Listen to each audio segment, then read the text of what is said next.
right now on News Channel 8 at 5:30.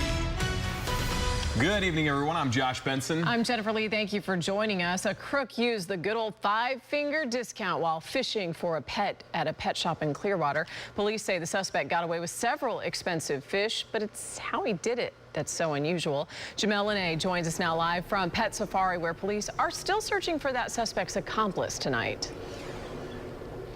Yeah. Good evening to you, Jen. A very interesting story. The investigators say that two people walked into this pet store, and basically one of the suspects shoved this electric blue Acara down his pants, and it was all caught on surveillance.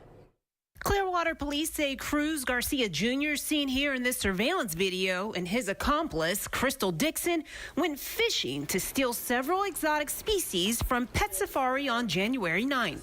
I could see the two of them somewhere over here, kind of looking out towards me. Clerk Kayla Kraut was behind the register that day when she says the two came in acting, well, fishy. Kraut says Dixon distracted her while Garcia Jr. worked to net several electric blue Acaras and ram cichlids. They range from $18 to $20 each. Just random questions, anything to keep me occupied. Watch as Garcia Jr. grabs several fish from the first tank. When Kraut wasn't looking, detectives say he then snagged several more fish from another tank. With nowhere else to stash the bag, he shoved the fish down his pants. Here it is again in slow motion. Kraut said both then made their way to the door. The boyfriend came to this fish tank over here, pointed at a fish, said, "Oh, that's a really cool fish," and then ran out the door. I immediately went to where I saw them last, and I noticed that there was droplets of water coming from the tank. I knew there was missing fish.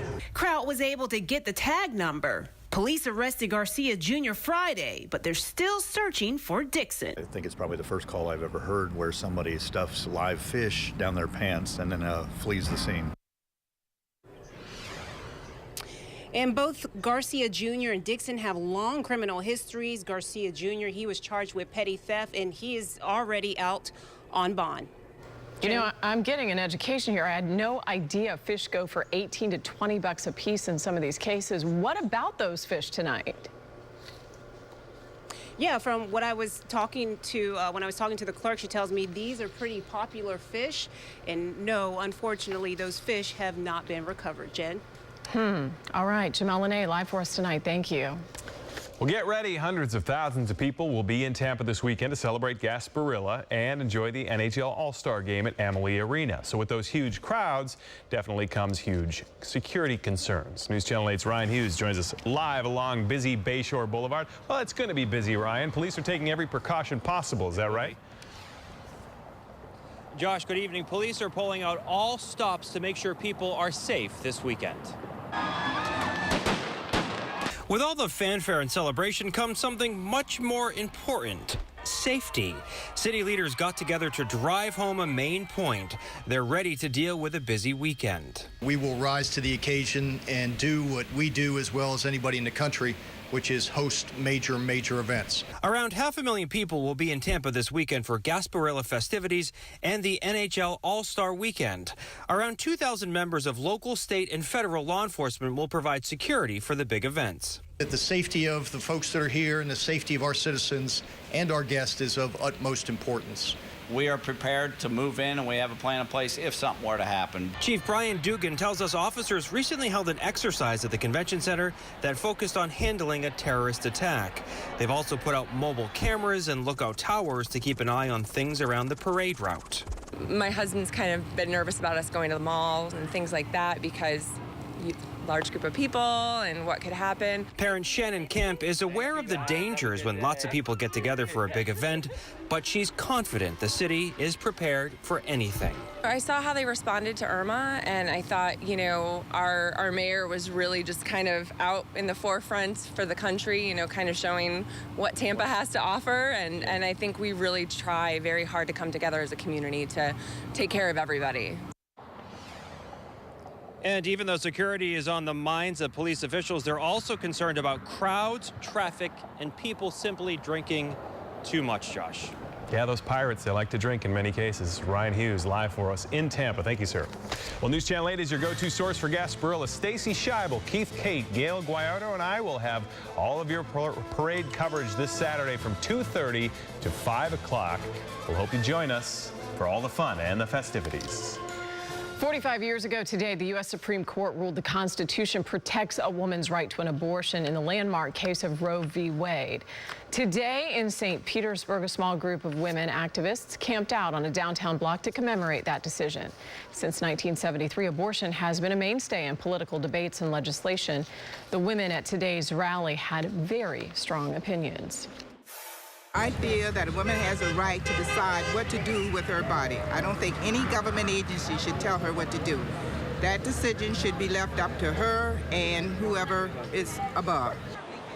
Today's pro-choice rally also comes after the Women's March this past weekend. Florida is the state with the third most reports of human trafficking in the country. State legislators looking to change that announced legislation today that would create an additional campaign to inform the public how to identify trafficking when they see it. Now, it would also require the state to create a hotline people could call to report cases of trafficking. The legislation provides new tools to the crime-fighting arsenal. It will give the public information to help law enforcement detect and deter human trafficking. 96% of human trafficking victims are women. Roughly half of them are children. When protesters shouted down white supremacist Richard Spencer last fall at the University of Florida, one state senator had enough.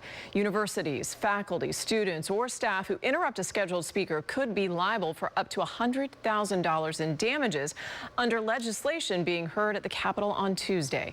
Capitol Bureau reporter Mike Vasalinda tells us more. Protesters of any kind wouldn't be stuck in free speech zones on college campuses under legislation pending at the state capitol. The very fact that you would be relegated to a free speech zone tells you don't have free speech. State Senator Dennis Baxley proposed the free speech on campus legislation after white supremacist Richard Spencer was shouted down at the University of Florida last October. But we've got to get away from this idea that none of us can hear something that we object to. In addition to outlawing free speech zones, the legislation allows a court to impose a minimum $500 civil fine for university students, faculty, or staff who disrupt a previously scheduled activity. We've got to learn to debate ideas rather than just yelling and screaming.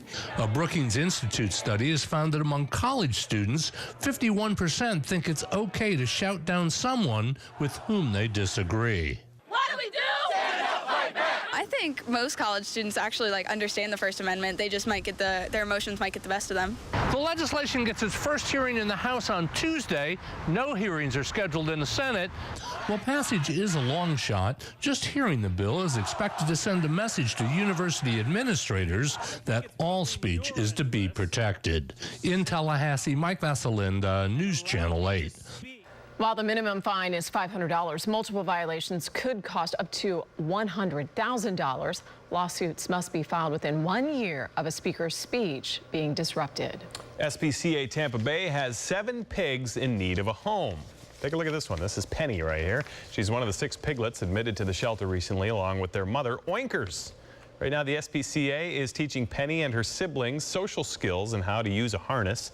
Now, if you think a pig or two would be a good addition to your family, give SPCA Tampa Bay a call. Tampa is just full of baby animal news right now. This is the newest addition to Busch Gardens, a baby female giraffe named Angel. You can't adopt Angel, even if you wanted to. She's 150 pounds and 6 feet tall. Both Angel and her mother, Cupid, are doing just fine. You'll be able to see them both very soon at the Serengeti Plain at Busch Gardens. So cute. Well, if the NHL All-Star Game in Gasparilla just aren't your things to do this weekend, Dade City has an alternative. The annual Kumquat Festival is this Saturday. It's from 9 to 5. The festival doesn't have the name recognition of Gasparilla, but it always draws a crowd. There are pony rides, great food, a farmer's market, and so much more. Free satellite parking and shuttles will be available at the Pasco County Fairgrounds. That pilot, pretty good. Yeah. All right, well, a Bay Area law enforcement agency is having some trouble getting some new recruits. The Hillsborough County Sheriff's Office says they could hire as many as 60 new deputies today. We find out why the applications just aren't coming in. Plus, the Super Bowl 52 matchup between the New England Patriots and Philadelphia Eagles could be the most expensive Super Bowl ever. We're going to tell you what the tickets are going for coming up. A cold front is headed our way after a mild day. We've seen temperatures in the 80s after last week's cold air. There are some changes with that front in terms of rain and temperature. We'll talk about that ahead. Eagle 8 HD coverage is brought to you by your Suncoast Hyundai dealers. Visit your local dealer today or shop buyhyundai.com. Welcome back. Help wanted, more deputies needed. The Hillsborough County Sheriff's Office recruiting efforts are year-round and never stop. But even with that, there is a shortage. News Channel 8's Jana Jones live in the Tampa News Center with more. This could be a pretty big problem, Jana. Good evening to you, Josh. Nationwide, there's been a decline in applicants for law enforcement positions. But even when people do apply, the Sheriff's Office tells me many of the applicants aren't qualified. Not everybody can do it. Not everybody wants to do it. It's a pretty demanding career field. A demanding field with demanding expectations. We've got certain things that may be disqualifiers up front. Any drug use within the last 3 years or after the age of 30, visible tattoos on your hands, neck, or face. We look at credit. We look at references. So it's a whole host of things that we look at. The department starts new recruit classes 5 to 6 times a year, but still more deputies are needed. Did you say that you're like searching for 40 deputies, 60 deputies, 100? Is it more than? We're searching for as many as we can. While the department is always searching, cadets today told me the program is hard but worth it. Seeing families reunited, seeing somebody protected from somebody who wishes to do them harm, those things are all more rewarding than the risk that we're facing. Challenges are there. I mean, it's a lot of hard work, and we're out there helping other people as well, so it's all worth it. The Sheriff's Office just hoping they can find more recruits who are willing to protect and serve. We have a lot of committed professionals out there working as deputies, and obviously if you have less deputies, they won't be able to respond as quickly to some of those calls.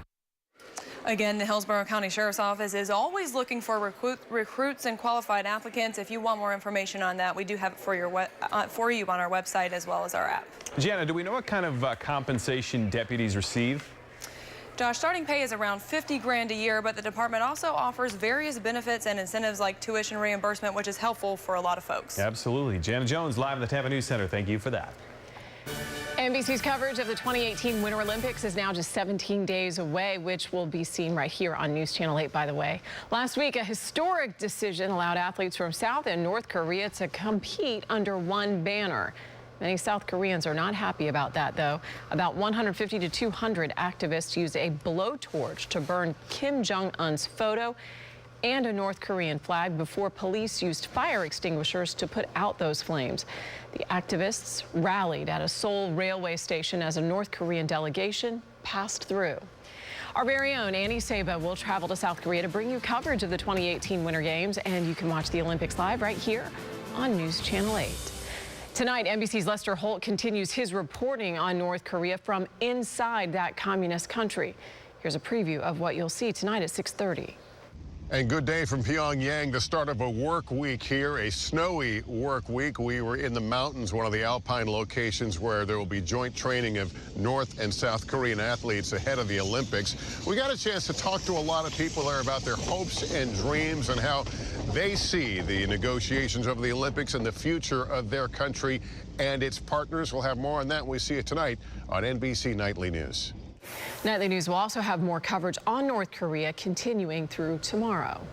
Well, Super Bowl 52 is now set. It pains me to create a presentation like this after my Minnesota Vikings completely choked against the Philadelphia Eagles. That happened last night.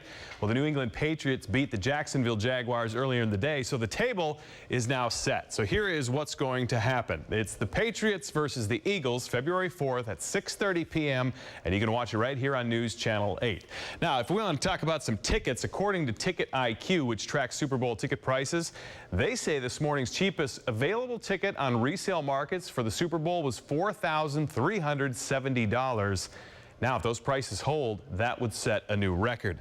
But believe it or not, all thanks to my Minnesota Vikings losing, that price is actually down $500 from Sunday, since the Vikings will not be in the first team ever to be in NFL history to play a Super Bowl at its home stadium. That would have been a record, but it's not happening. But what you'll get is a rematch, actually, of Super Bowl 39 in 2004. Patriots won that contest. But if the Eagles win this one, it'll be their first ever. If the Patriots win, it'll be their 6th, which would tie the Pittsburgh Steelers. Now, Max Defender 8, the world's most powerful radar, and your Storm Team 8 forecast with Chief Meteorologist Steve Jervey. Well, you can watch Max Defender 8 on the Storm Team 8 Weather Max app. So lots going on this weekend, guys. Weather-wise, it looks fairly decent. We'll take it. Thank you very much. Thank you. Well, the traffic troubles of a small town in New Jersey have forced local lawmakers to take some extreme action. Coming up next, what the town is doing as we speak to keep unwanted drivers away from their roads. Now to what's making headlines across America. A high school student is in the hospital tonight after being shot at school. Yeah, this is in Italy, Texas. Deputies say 16-year-old boy is in custody. That victim was a 15-year-old girl, but there is no word on how serious her injuries are.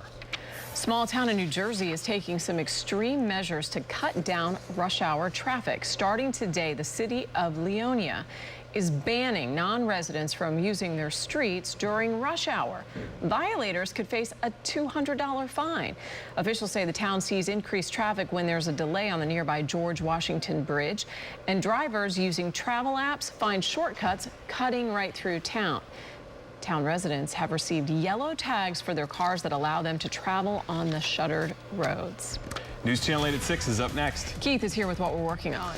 And we have some breaking news tonight. An 11-month-old little girl found dead in a pond. Coming up, what we are learning right now about her death.